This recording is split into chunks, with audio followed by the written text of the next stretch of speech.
Hi everyone, I'm Rhonda and welcome back to my channel and welcome to a new video. Today I'm going to be talking about all the books that I read in the month of March.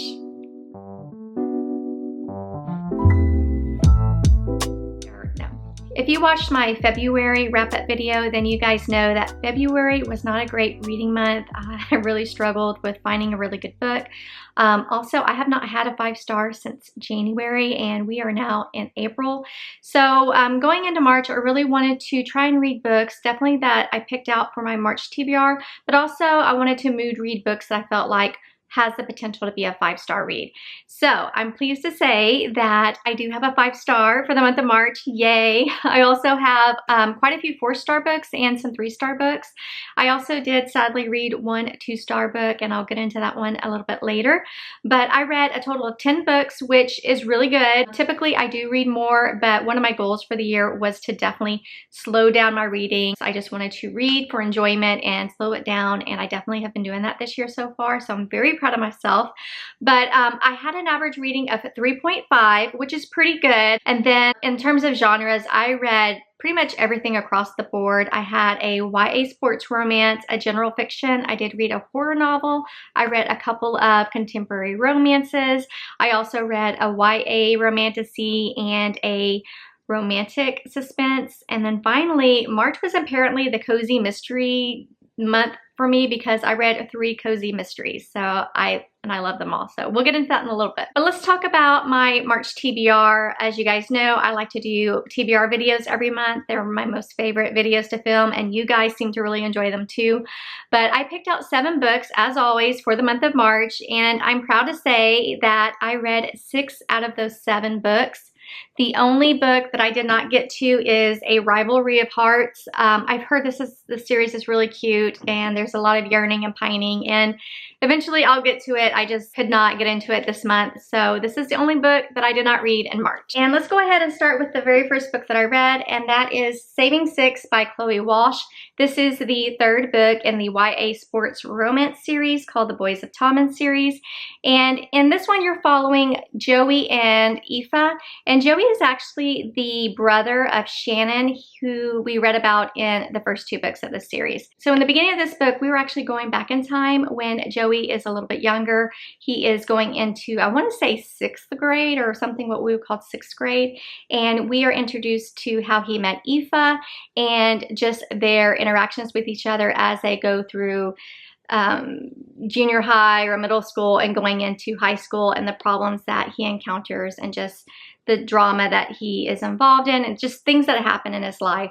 This whole series is definitely more character driven. It's very dramatic, and I would say that is definitely the case with this one. As with the other 2 books, I am still giving this one 3 stars. I did really enjoy it. This was a very quick read because it is YA. The writing is very simple. And I find Joey's story kind of heart-wrenching and heartbreaking, but I don't blame him for going through the struggles that he's going through at the time because of what's going on at home. And if you read those 2 books, you know what his home life is like. It's really terrible. Overall, this is a good series. I'm enjoying these books. I did not enjoy this one as much as Shannon and Johnny's story, probably because I know what's going to happen. I know what's coming up, but I was still invested. I was hooked with it. I didn't want to put it down. They're just too long too. So this was a 3-star read, and the 6th book of the series is coming out, I want to say in May. I think May 27th. Don't hold me to that.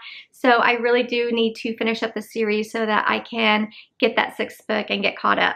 But again, they're so long, and so I'm just not always reaching for them just because of the length. But if you haven't read the series, I do recommend it. It's well worth the hype. Just know that the reading is going to be a little tedious in times just because of the length of the novels. The next book that I read is actually my only 5-star read for the month of March, and you're not going to be surprised when I show it to you, but it is The 7 Husbands of Evelyn Hugo.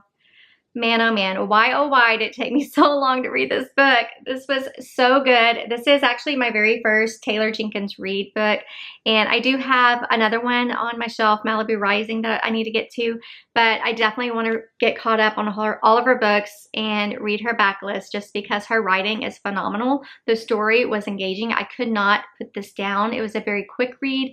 It was so emotional. I loved it. In fact, when I finished this book, at the end, I had to actually start my next book because I was buddy reading a book with a friend of mine and she already started, but I didn't start it for a couple of days because I really needed a moment to just decompress and think about what I read and just recover, just because this was such an emotional read. But this is a general fiction slash historical novel. But here you're following Monique, who is a writer for a magazine, and she is picked to write the story of Evelyn Hugo. Think Elizabeth Taylor. She is a well-known golden age actress. She's had all these husbands. She's very world-renowned.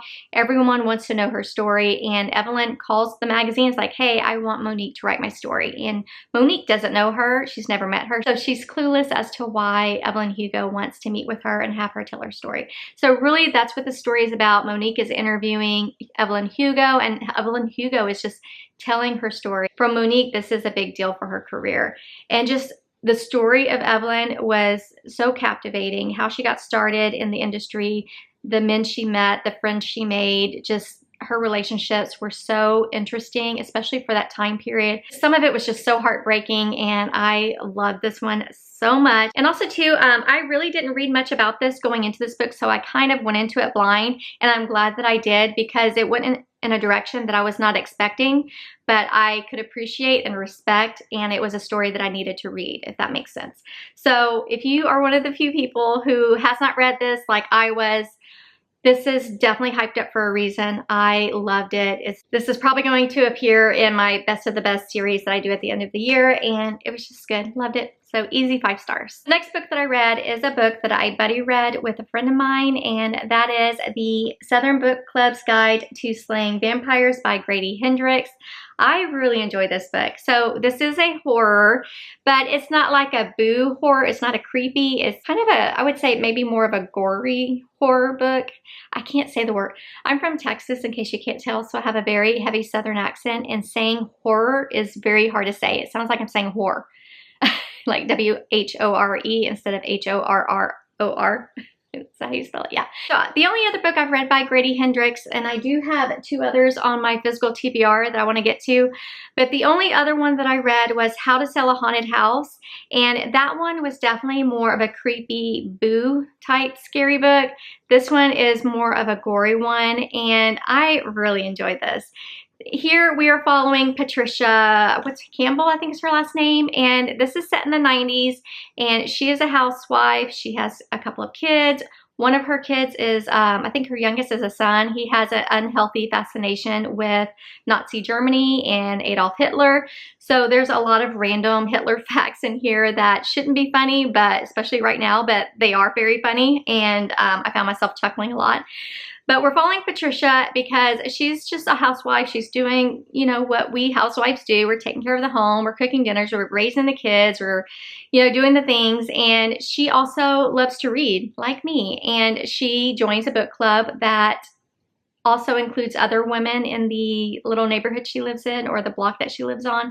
They all form this book club where they read true crime novels. Well, one day a man moves into the neighborhood, and he is actually the nephew of an older woman that lives on the block, and he's there to take care of her. The problem is Patricia thinks he is a vampire just because of some things that's going on when he's around. So that is the premise of this book.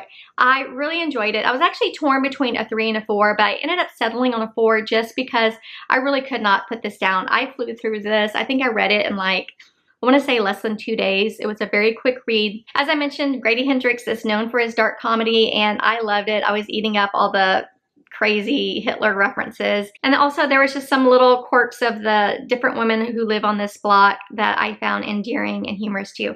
I will say that this was not as funny as How to Sell a Haunted House. That one I laughed a lot more in, but it was still a good read. And I do have to say there were some parts of this book when it got into the monster or the vampire element of the story that was very hard to read because of who it involved. But I was able to push through it. And then there was also some parts in here where it did get kind of gruesome, and I've learned I don't do well with gruesome. I can handle like ghost stories and things like that, but when you get into just the gruesomeness of scary books, it gets to me. It's kind of hard to read. Overall, I really enjoyed this one. If you're looking for a good spooky book to read in just the springtime or going into the summer to break up all of those fun little romances, I would say definitely pick this up. It's very good. Like I said, I flew right through it, and I do have 2 other books I want to read by him on my physical TBR. I have The Final Girls Support Group and My Best Friend's Exorcism, so hopefully I can get to those 2 sooner rather than later, but I enjoyed this one and I do recommend it. All right, next up is P.S. I Hate You by Lauren Connolly. I'm so glad that I finally picked this up. This was my book of the month pick for November, and it's been on the back of my mind to get to, and I just haven't been able to pick it up. But I'm so glad that I finally read it this month. This was so good. I gave it 4 stars, and one of you actually commented on one of my videos and told me this was one of your favorite books. So I'm glad that I agree. But here we're following Maddie, whose brother has sadly passed away from cancer.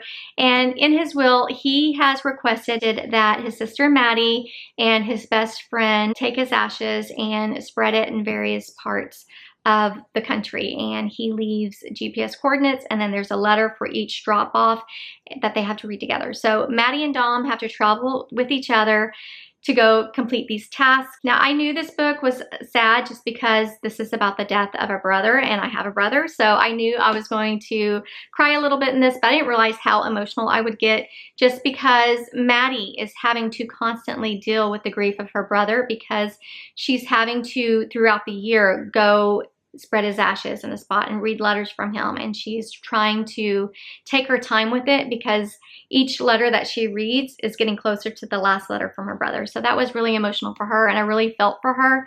Now, the romance in here was exceptional. I really loved it. You can tell that they have a history, and I loved how the author just kind of meshed them together and forced them to be together and confront their demons together, and I just thought it was very well done. Okay, I also enjoyed Maddie.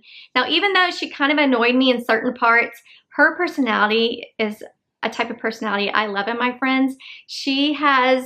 Her humor was just a highlight. She has a very sarcastic sense of humor, and one of my close friends is also very sarcastic, and she reminded me a little bit of her. So I really enjoyed that part of it. Overall, I enjoyed this book. It was a 4-star read. I felt there were so many layers in this book. There was a sweet romance. There was grief. There was just I just felt all the emotions with it, and I would definitely recommend you guys pick this up and read it sooner rather than later. The next book I read is a cozy mystery, and it is the second book in a series called Finley Donovan Knocks 'Em Dead by El Casamano.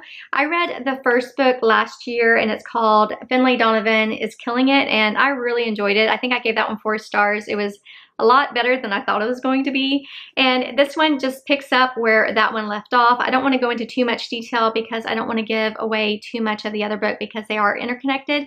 However, the first book, you're following Finley Donovan, who is mistaken for a hired assassin. So she is paid to kill this really bad man.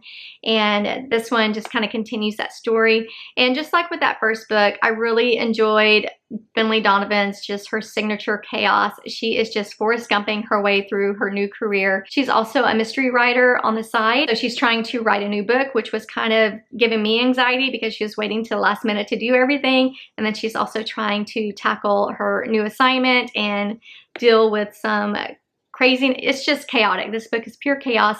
I will say I gave this one 3 stars. I did like the first book in the series more, but I still appreciated all of her signature chaos that Finley Donovan brings in this book.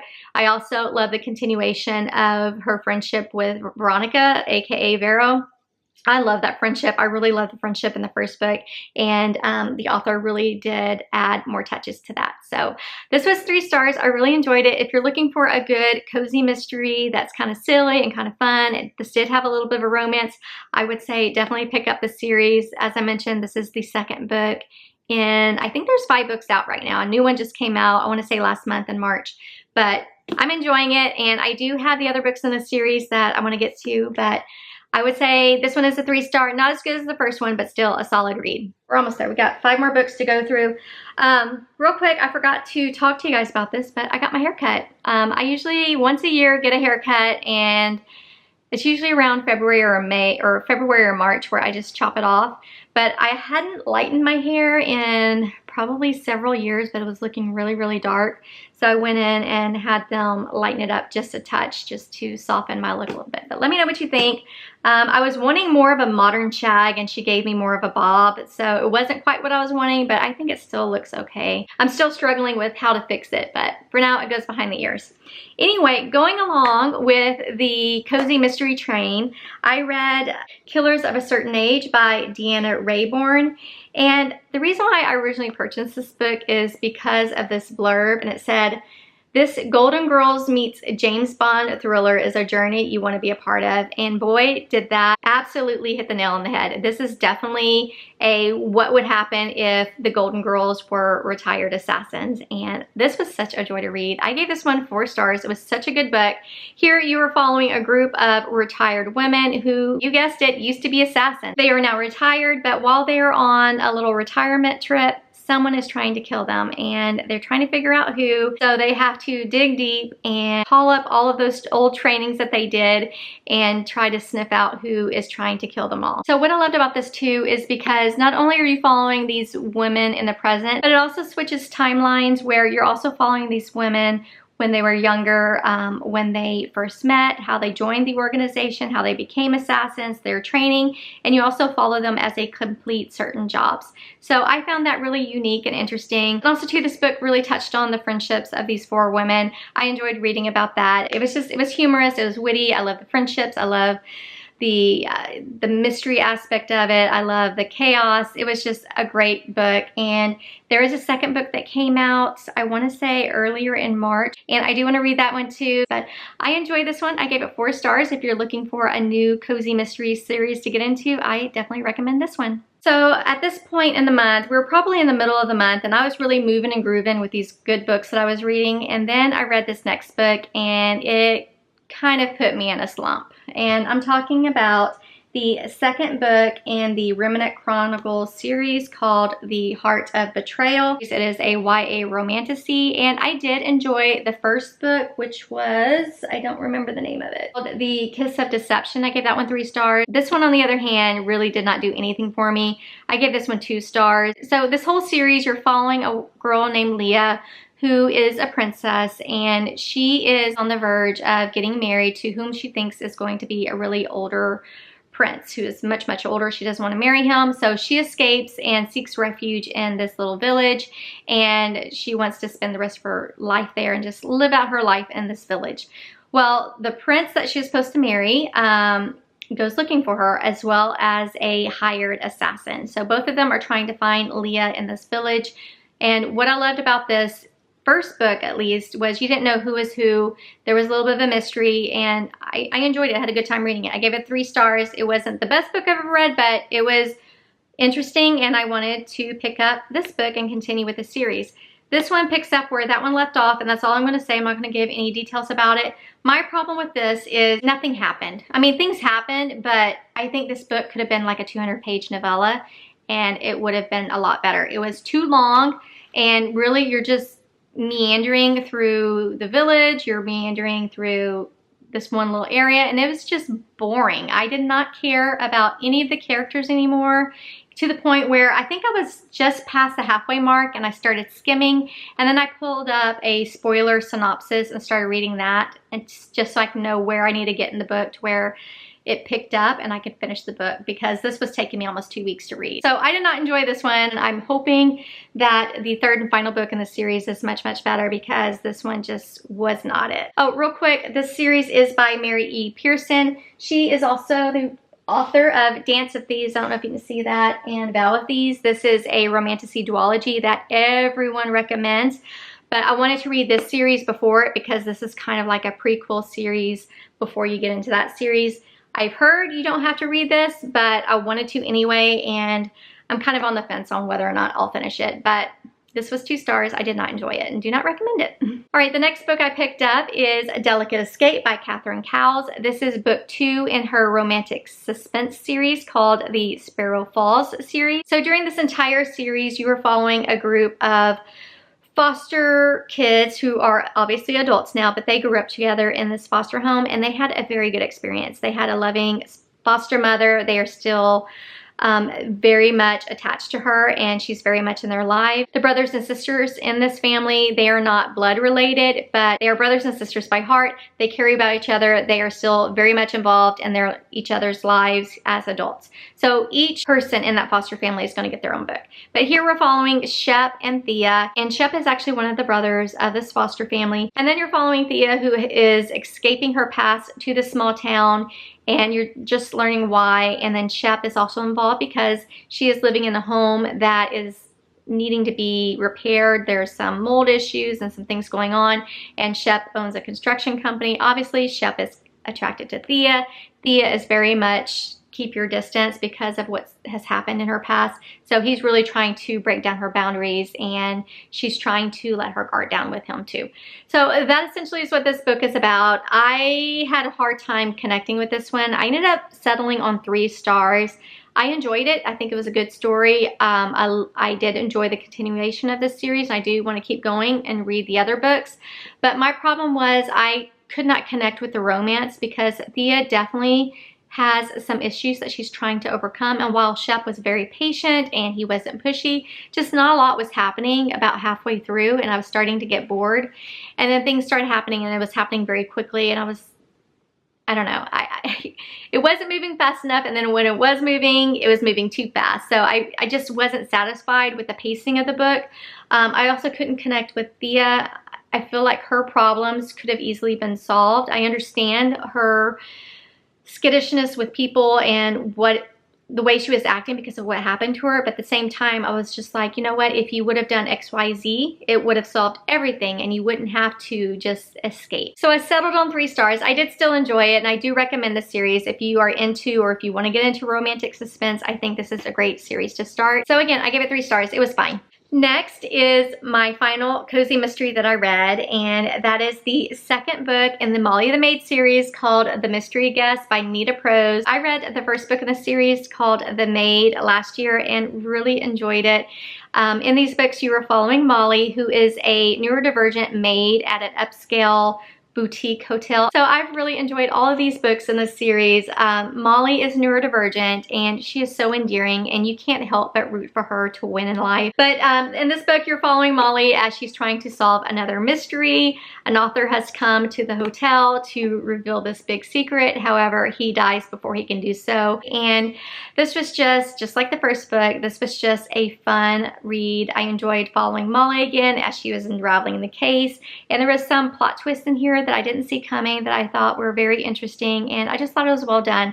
And I think I actually enjoyed this one more than the first, which is weird because usually with sequel books, I don't enjoy them as much as the first book in a series, but this one I think I enjoyed it a little bit more. I gave the first book 4 stars as well as this one. They're both great, and I definitely recommend this series if you're looking for just a good, sweet, wholesome, interesting, cozy mystery. Now, as I mentioned, this is the second book in a series. There was a little Christmas time novella that came out around the holidays called The Mistletoe Mystery. I gave that one 3 stars. It was really sweet and cute. And then there is a 3rd book coming out in this series called The Maid's Secret. That one comes out on April 8th, and I can't wait to read that one too.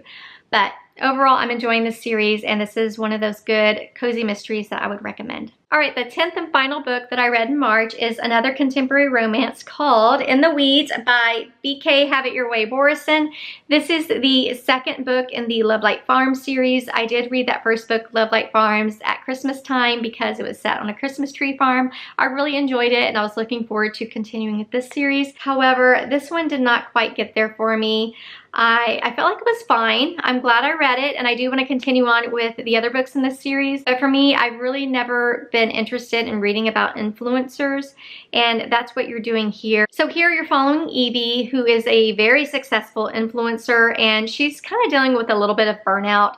Her channel isn't what she had always planned for. It's kind of taking a different route, and she's really not there for it. She really wants to go back to her roots. So she's taking a little bit of a break, and she heads back to Lovelight Farms in order to just get some R&R. And she meets up with Beckett, who she has a history with, and that's all you need to know. And I think with this one, I just was not into the romance. I was kind of like, I didn't care about it. And that's sad because I was looking forward to this one because I fell in love with Beckett in the first book. He is kind of like a dreamy guy. He's got tattoos, which I'm not normally into, but in the first book, he is kind of like a cat whisperer or a kitten whisperer, and he has like these kittens crawling all over him, and he's just really sweet to animals, and I found that very endearing. Here it got a little annoying. It was a little bit of overkill, and again, just the romance, I didn't care about it, and I just did not find myself wanting to pick this book up. But I did, and I'm glad I read it, and I'm glad I got through it because at the end I did feel like it was a good book and it was fine. Just, I don't know, the plot line and the characters just really didn't do much for me. Still gave it 3 stars, and I still want to continue with the series. But if you read this one and it was not your favorite, let me know because that'll make me feel better about reading the other books. All right, my friends, these are the 10 books that I read in the month of March, and I have to say I'm very proud of myself. I read some really good quality books. I finally got my second 5-star book of the year since I haven't had one since January. I also read a few 4-star books, and I had a few 3-star books, and overall it was just a good reading month. I also read different genres, and then I also continued on with the next book in some series that I'm reading. So that is always a good thing. But let me know in the comments if you've read any of these books and what you thought about them. Also, let me know what you read and what was your most favorite book for the month of March. For me, I would have to say The 7 Husbands of Evelyn Hugo. This was so good. I cannot stop thinking about it. But if you don't want to comment, but you want to let me know that you're still here with me, go ahead and leave me a star emoji in honor of Evelyn Hugo. But thank you all so much for watching, and I'll see you in the next one. Bye.